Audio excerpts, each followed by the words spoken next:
మా బాధ్యతల్లో భాగంగా ఇక్కడ కూడా విస్మరించకుండా 7 నెలల నుండి ఒక్క అడుగు తర్వాత ఒక అడుగు వేస్తూ అభివృద్ధి చేస్తున్నాం. భూపాలపల్లి జిల్లాలో నీటి వనరులు, ఖనిజ సంపద ఉంది. భూపాలపల్లి జిల్లాలో 2 బ్యారేజీలు ఉన్నాయి. గత ప్రభుత్వంలో వాటి ద్వారా భూపాలపల్లి మంథని నియోజకవర్గానికి 1 ఎకరమైన నీరందించారా?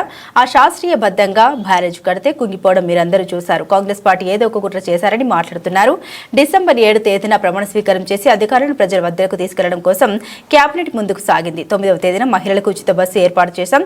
63 కోట్ల ప్రయాణాలు మహిళా సోదరీమణులు చేశారు. మంత్రి సీతక్క, సీఎం రేవంత్ రెడ్డి గారు మహిళలను లక్షలాధికారులను చేస్తా అంటే ప్రతిపక్షాలు నవ్వారు. ఈరోజు 1 కోటి మందిని స్వశక్తి మహిళా గ్రూప్ సభ్యులుగా చేర్చి మహిళల్ని లక్షాధికారులు చేయడానికి ప్రణాళిక రూపొందించారన్నారు.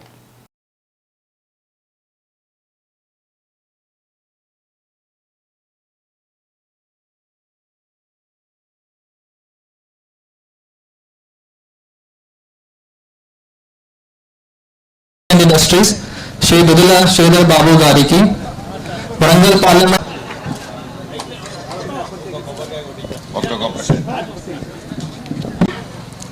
నిత్యము మీలోనే ఉంటూ మీ కష్ట సుఖాలు తెలుసుకుంటూ అధికారి కాబట్టి అద్భుతమైన మెజార్టీతో మొన్న సత్యని గెలిపించారు.